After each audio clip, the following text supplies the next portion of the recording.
Scotty, I have not been impressed for the most part with what I've seen from Lonzo, but it's not because his shot is ugly. I know he's got a high basketball IQ. I love it when he pushes the ball up the floor. He tries to defend, he rebounds and gets his share of assists. It's not like he can't play. My biggest issue with him, and I really wanted you to speak to this, my biggest issue with him is the passiveness.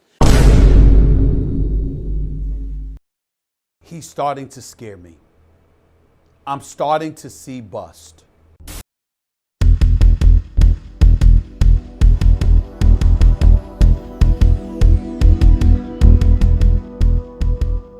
Welcome back to another video here at NBA Addict TV, where we provide the latest NBA content on the tube. Before we get started, guys, make sure you hit that like and subscribe button. We are on the road to 1K subscribers. Now, I know what you're thinking. If you're a Pelicans fan or have been watching the Pelicans this season, you may be asking yourself, why is Lonzo Ball once again out of the lineup? It is no secret that one of the biggest knocks against Lonzo Ball is not only that fugly jump shot that he has been working on, but also his inability to stay healthy. And I'm not gonna lie to y'all boys, there is a possibility that Lonzo Ball may find himself on a new team by the end of the season. You may think I'm wildin', but check this out. So far this season, Lonzo Ball has only played 9 games, and that's because he has been out due to bilateral knee tendinopathy. I don't know what that means, but it sounds pretty bad. Honestly, guys, year after year, it seems like he's always dealing with an injury that is keeping him off the court. In the last 3 years, he hasn't played more than 70 games, and now this season, his injury problem has picked a very inopportune time for it to act up, because the New Orleans Pelicans have 2 talented guards, one they picked up in this year's draft, eyeing down that starting point guard position. We all know Lonzo has always been criticized for not being aggressive enough when on the court, being a bit too unselfish instead of looking for his own shot. This season, under coach Stan Van Gundy, the Pelicans have altered their play style a bit. Where last year they were playing fast and taking advantage of the transition opportunities, the Pels play more in a half-court set and slow down the pace of the game. And from the looks of things, this has had a tremendous effect on Lonzo Ball and how he impacts the game.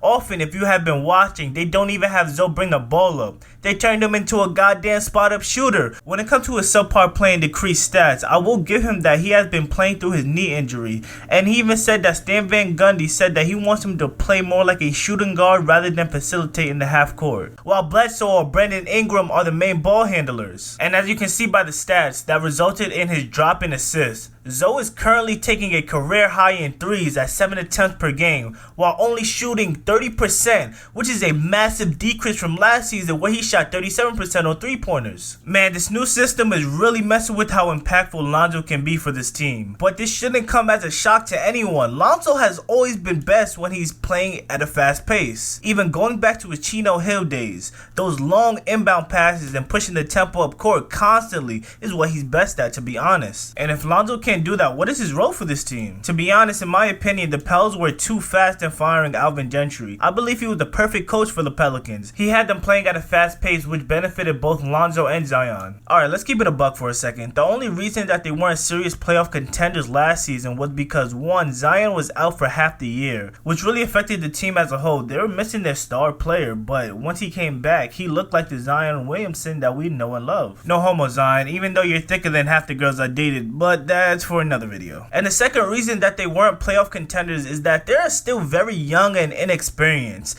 Best thing to do with this young core is to maintain your head coach and get them comfortable in a specific system. And to be real, this year the Pelicans don't look too impressive in my eyes. That's my opinion, alright? That's my opinion, Pels fans. Y'all don't look that good. Y'all don't look that much better from last year, like at all. And you probably won't make the playoffs. The West is a dogfight and you guys don't look like you're playoff ready. 12 games in and the Pelicans have had some of the most embarrassing losses that I've seen. Like that overtime L that they called against the Pacers where it looked like nobody wanted to play defense, or the game against OKC where they nearly had the win secured but let it slip away. The Pelicans are losing to teams that they have no business losing to while being one of the most talented squads in the league. It's straight up embarrassing, and if they miss the playoffs this year, I promise you, David Griffin, you're going to regret letting Alvin Gentry go. Now when it comes back to that starting point guard position, there is a legit case for Nickeil Alexander-Walker for taking the spot, although he isn't the playmaker that Zoe is. does, he still has an exceptional court vision and not nearly as passive as Lonzo. At times in the pick and roll, Lonzo isn't confident in what he wants to do and lacks the confidence to take the shot that the defense gives him.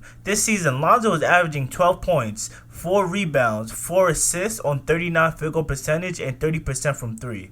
Nickeil, on the other hand, isn't afraid to let that bit rip.